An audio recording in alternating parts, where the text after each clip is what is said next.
Hoje estamos aqui então para dar continuidade ao nosso assunto sobre as fases do pós-operatório de reconstrução do ligamento cruzado anterior. Vamos falar mais especificamente da fase 3 e da fase 4. Para quem não acompanhou no episódio passado, nós falamos sobre tudo que contempla, os critérios e tudo mais sobre a fase 2. E estamos aqui hoje para falar tudo que você precisa saber sobre a fase 3 e a fase 4, não é mesmo, Júlia? Isso aí. Vamos lá então, queria que a gente já começasse direto ao ponto. Quais são os critérios que nós utilizamos para dizer assim, ó, fechamos a fase 2 bem, tá tudo tranquilo, tenho suporte o suficiente para entrar na fase 3 e dar continuidade ao tratamento? Então, o principal erro dos fisioterapeutas durante a reabilitação é progredir para a fase 3 sem avaliação de critérios objetivos. Sem avaliação de critério nenhum, na verdade. Sair saltando, pedindo para o paciente correr, baseado em critério nenhum, ou só baseado no tempo, é extremamente perigoso. Então, nós temos já critérios que nos deixam muito tranquilos. Critérios que os ensaios clínicos trazem e critérios que nós utilizamos na clínica para que o paciente progrida sem a necessidade de ter que reintervir no joelho, ou ter que fazer um gelo no joelho, ou ter que dar qualquer atenção. Só realmente fazer os exercícios daquela fase com tranquilidade e se sentir cada vez mais confiante com isso. Então os critérios basicamente são os critérios que nós já conseguimos alcançar da fase 1 para a fase 2, ou seja, ele já não inchou mais o joelho já está o quiet knee, já está um joelho seco. Amplitude completa de extensão e flexão. Então ele não tem nenhuma restrição a mais de amplitude, ele consegue sentar no joelho, enfim. E o critério mais objetivo é a força. Então nós precisamos, pelo menos, nós gostamos de trabalhar com um critério de 80% da força do lado não afetado. Se ele não atingiu os critérios ainda, quando tu for avaliar, e é importante comentar aqui que nós avaliamos os critérios para a fase 2 por volta da 12ª semana, talvez 14ª, a depender. Se ele não atingiu ainda, trabalha mais 1 ou 2 semanas de treinamento de força e reavalia. Tá? Então, força de quadríceps é a principal. E a segunda principal é força de posterior. Então, a força dos isquiotibiais também tem que estar no nível para nós conseguirmos trabalhar com tranquilidade um nível de 80% do lado não afetado. Aqui nós também realizamos testes funcionais, vamos colocar assim. Em alguns ensaios clínicos tu acha hop tests já nessa fase. Eu não tenho muito hábito de utilizar hop tests nessa fase de progressão para o trabalho da fase 3, porque simplesmente eu não vejo lugar para ele. Mas pode ser utilizado também o single hop com tranquilidade. Uma questão importante, como avaliar a força? A maioria das dificuldades que os fisioterapeutas têm é como avaliar, né? Com a desculpa de que... Desculpa não, é uma justificativa até válida muitas vezes, né? Que o uso cinético é muito inacessível na maioria dos casos, e um dinamômetro manual pode ter essa dificuldade também de custo e tudo mais. Então, realmente, para o quadríceps nós não temos nenhum teste que consiga substituir além de uma contração isométrica contra algum instrumento, mas é importante achar alguma alternativa. Tá? O mais próximo que nós temos é o teste de URM.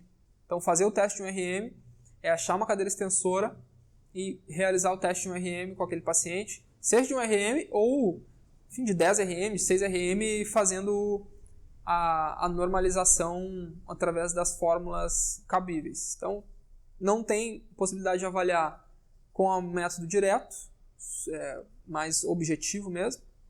Trabalhamos com um RM na academia. Tá? Então, basicamente é isso. Os critérios para passar da fase 2 para a fase 3 com tranquilidade são esses que eu comentei. E avaliando-os, a chance de dar qualquer problema é muito pequena. Só complementando isso aí que tu falou, tem inclusive escalas na internet disponível que tu faz um RM para fazer um RM, que seria a tabelinha já vem pronta, então tu bota os quilos, faz as repetições, só acha na tabela e aí tu tem a resposta disso, é bem tranquilo e bem fácil, inclusive, de se fazer.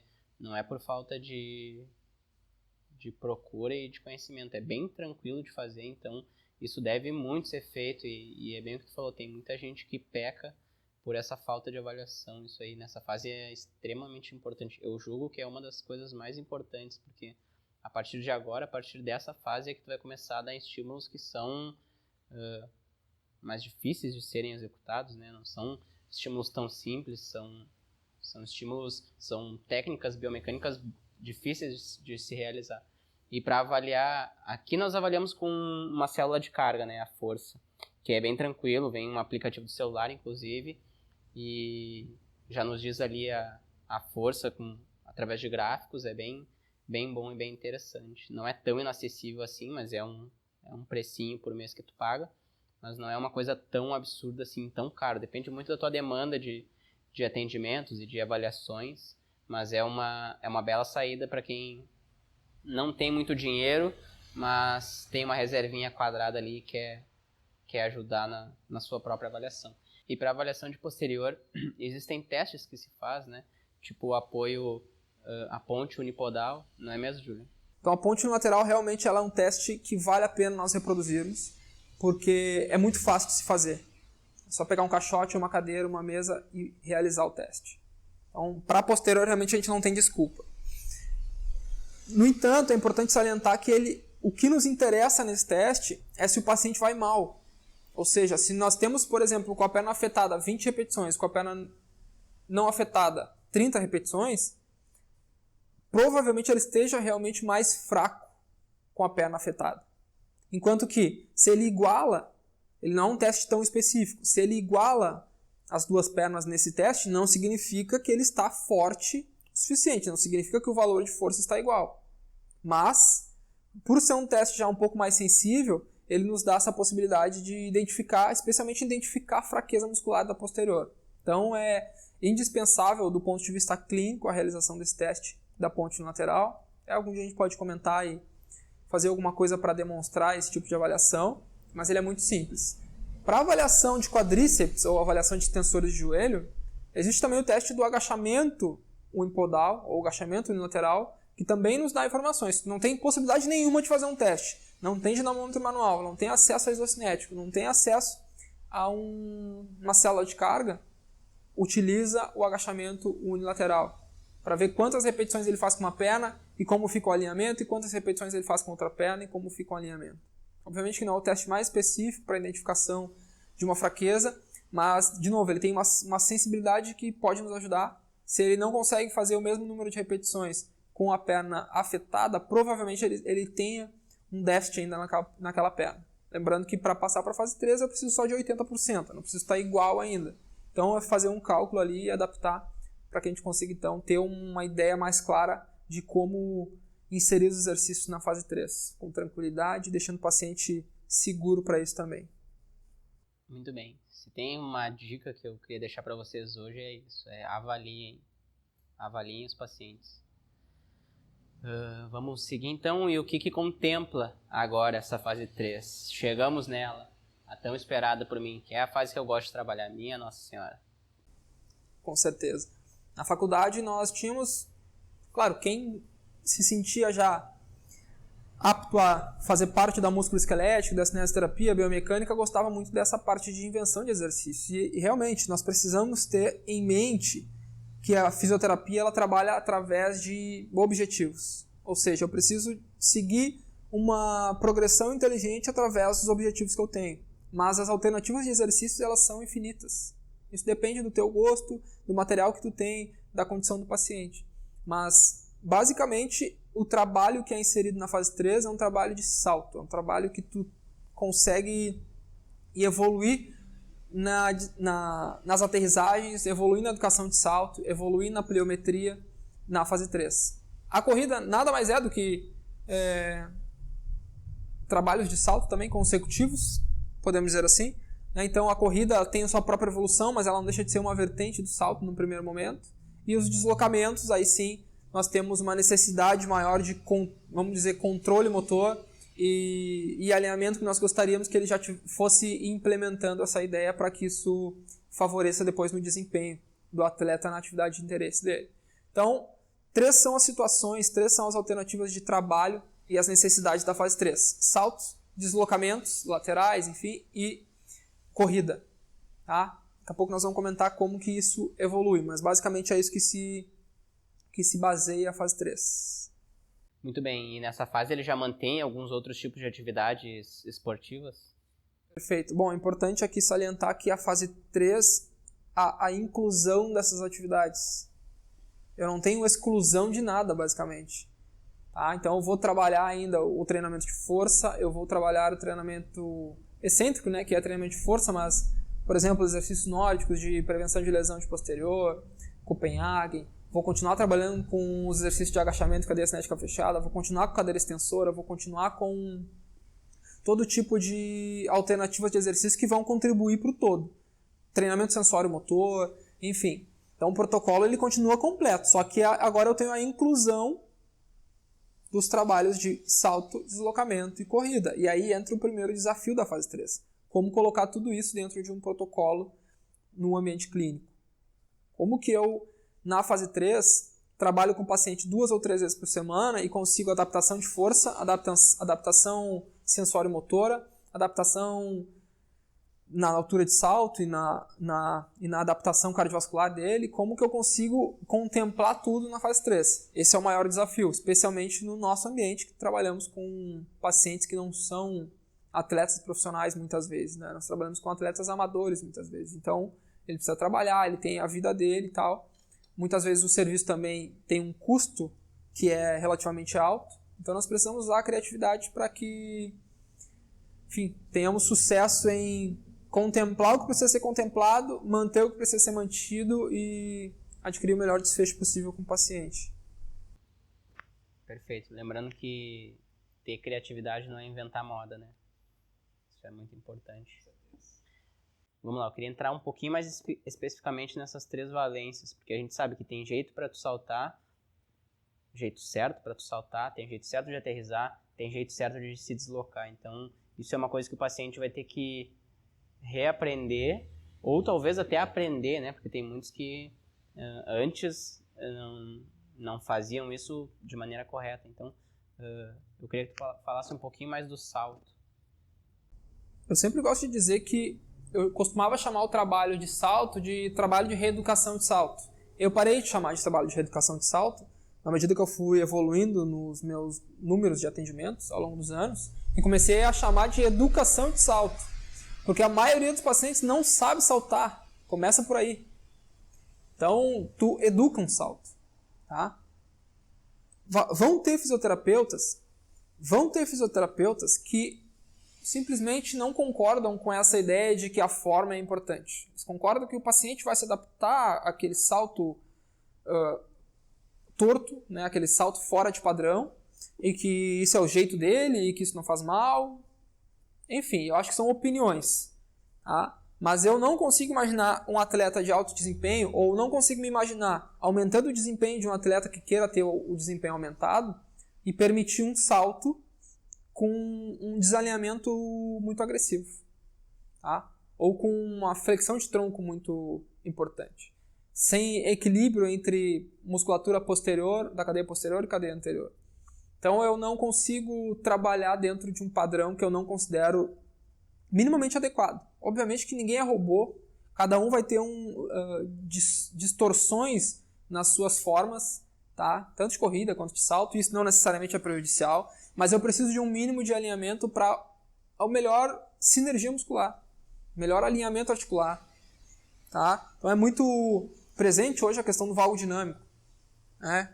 Embora essa seja uma discussão separada, não seria interessante eu, para um paciente que recém reconstruiu o LCA, saltar com presença muito importante de valgo dinâmico. Eu tenho possibilidade de corrigir isso, tá? Dentro de um trabalho de controle motor, associado a um trabalho de força, obviamente. Mas é um trabalho misto entre cognitivo, controle motor, força, aprendizado realmente. Então o trabalho de salto é importante tanto do ponto de vista de evolução do trabalho pliométrico, para adaptação muscular mesmo. O trabalho pliométrico ele nos traz a adaptação neuromuscular, e um trabalho, vamos dizer, mais voltado para o sensório motor, mais voltado para o aprendizado motor e para como realizar aterrissagens, e fazendo uma evolução dentro disso. Então, já entrando no assunto da evolução, nós começamos a trabalhar o salto educativo. Como é que é o padrão desse paciente? Ele tem um bom padrão de salto concêntrico, ou seja, para cima de alguma coisa. Ele tem um bom padrão de aterrissagem. Como é que é o padrão? Observa de frente, observa de lado. Usa a escala se precisar. Tá? Mas não deixa de trabalhar isso, não deixa de passar por essa fase. Começa o bilateral. Depois disso, saltos frontais, saltos laterais. Insira os saltos unipodais. Com as duas pernas, obviamente. Salto com a não afetada, salto com a afetada. Muito importante já inserir o trabalho da não afetada também como forma de prevenção. Tá? Muito comum ver fisioterapeutas negligenciando a perna não afetada. E isso não pode. A partir do máximo da 12ª semana já começa o trabalho basicamente igual para as duas pernas. Então o trabalho de salto ele é fundamental dentro do protocolo e nós simplesmente não podemos deixar de realizá-lo da forma correta. Exato. E além da forma correta, uma coisa que é importante atentar é que a exposição ao salto ela tem que ser gradual, né? Não adianta tu chegar e pedir para o paciente saltar um caixote gigantesco, que ele vai ter muito mais dificuldade. Então começa com saltos baixos, que nem o Julian falou, com steps baixos, e assim tu vai aumentando progressivamente. Bem como saltar, não vai pedir para o paciente começar saltando de maneira unipodal. São progressões que tu tem que fazer para ele seguir um padrão no tratamento. Né? Vamos lá, vamos para os deslocamentos agora. Bom, os deslocamentos eles têm uma dificuldade, especialmente nos atletas que tiveram esse padrão de lesão. Né? Então, atletas que fizeram troca de direção e romperam o LCA vão ter uma dificuldade de inserção nos trabalhos de deslocamento, especialmente de trocas de direção laterais. Tá? Então, é importante trazer, de novo, essa progressão. Tá? Basicamente, a progressão funciona primeiro com deslocamentos anteriores e posteriores. Muito importante trabalhar deslocamento posterior. Deslocamentos laterais, deslocamentos diagonais, partindo para a troca de direção em rotação sobre o eixo. Pivoteios ou troca de direção. Tá? Então, a última parcela desse trabalho vai ser uma associação entre esses planos para realizar então a troca de direção, o cutting, para associar já trabalhos mais específicos do esporte futebol. A gente sempre vai estar falando, quando a gente falar em um atleta, sempre vai vir à mente o futebol, porque é o esporte mais comum no Brasil e é o esporte que nós mais recebemos. Mas se for outros esportes, a gente vai ter que adaptar nesse sentido. Mas depois a gente vai discutir um pouquinho como abordar isso em outros esportes. Chegamos então na hora de botar o paciente para correr. Isso é uma dúvida muito comum que eu recebo. Quando que eu boto o paciente para correr? Isso, tanto o paciente pergunta, que eles são ansiosos para saber isso, que é uma informação importante, né?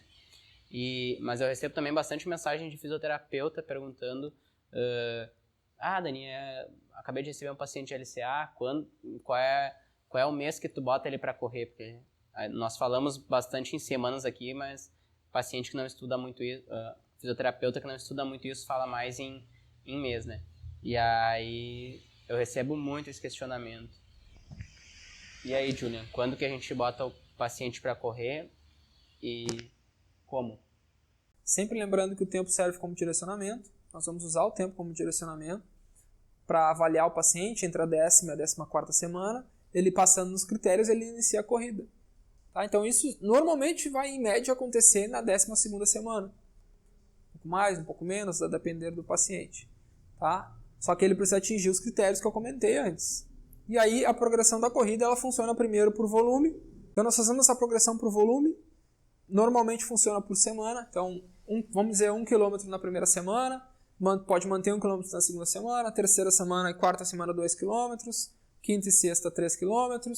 Sétima e oitava 4 km. Depende qual é a relação do paciente também com a corrida. Porque eu já tive pacientes que são corredores. Então a evolução deles invariavelmente vai ser mais rápida. Então pacientes que não são corredores têm uma evolução um pouco mais lenta, não tem problema. O importante é seguir uma lógica e sempre avaliando como o paciente ficou. Nunca, absolutamente nunca, se o paciente correu uma certa distância ou um certo tempo e inchou o joelho, o que não é para acontecer se os critérios forem avaliados, de repente ele correu demais, se empolgou no final de semana, Se inchou o joelho, obviamente que está demais. Retorna pro que ele estava fazendo antes. Se ele correu 5 e inchou o joelho, retorna para 3, que é o que estava antes. Tá? Espera os sintomas amenizarem e retorna para o que estava sendo feito antes. Mas não é a tendência. Avaliando os critérios não é a tendência. O importante é só... A gente comenta mais aprofundado sobre... A gente pode comentar mais aprofundado sobre os critérios de progressão, mas isso realmente é dependente do paciente. Né? Depende qual é a relação dele com a corrida. A gente pode até tentar padronizar um pouco, mas é bem difícil. E a gente sempre acaba falando aqui, que nem tu comentaste antes, sobre futebol, que invariavelmente, a gente vai falar mais sobre isso, porque é a demanda que nós temos em clínica, em ambientes que nós trabalhamos, é o futebol. Mas eu queria saber em outros esportes, diferentes esportes, como é que a gente aborda isso? A questão da fisioterapia no retorno ao esporte ou na fase 3 em outros esportes, ela fica bem específica mesmo.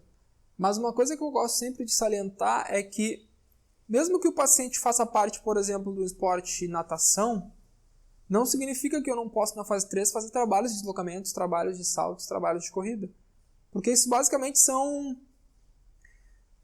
padrões de movimento que nós precisamos ter domínio. Tá? Então, eu preciso começar a encarar a reabilitação mais como treinamento. Ele precisa treinar saltos. Se ele não faz parte de uma atividade que salta, vamos dizer, natação, ou, enfim, joga badminton, tá? Não tem muitos saltos no esporte dele, tudo bem. Trabalha para devolver aquela valência. Porque antes da lesão ele conseguia saltar sem perigo, sem risco nenhum para ele e sem medo. Então ele tem que ter essa possibilidade de novo. Então, obviamente que essa fase ela é bem específica para cada esporte, mas mais específica que ela é a fase 4, que é realmente a atividade do esporte que a gente vai comentar depois. Então, normalmente eu trabalho a fase 3 quando há um paciente que não é do esporte, mesmo assim, ele trabalha, se ele é ciclista, mesmo assim ele vai trabalhar corrida, mesmo assim ele vai trabalhar salto, a não ser que ele não queira mais fazer reabilitação, não tenha mais vontade, mas dentro do nosso protocolo ele vai passar por esse estímulo porque é importante tanto para o condicionamento global dele, quanto para a aquisição, novamente, dessas valências que são inerentes à nossa movimentação. Então, vai ter que trabalhar. Exatamente. Na verdade, muito desses movimentos tu precisa pro dia a dia, né? Daqui a pouco tu tá aí em cima de um muro, por exemplo, ou num lugar mais alto e tu precisa descer, então tu vai ter que fazer o quê? Saltar. Eu já tive paciente que lesionou o LCA porque ele, não sei fazendo o quê, mas estava em cima de um palco, foi saltar, foi descer do palco, ela disse que não saltou de maneira correta, acabou torcendo o joelho, sofreu um entorse, fez uma lesão de LCA. Então, são coisas que variavelmente tu precisa no dia a dia, né? Feito, então, pessoal, é isso aí.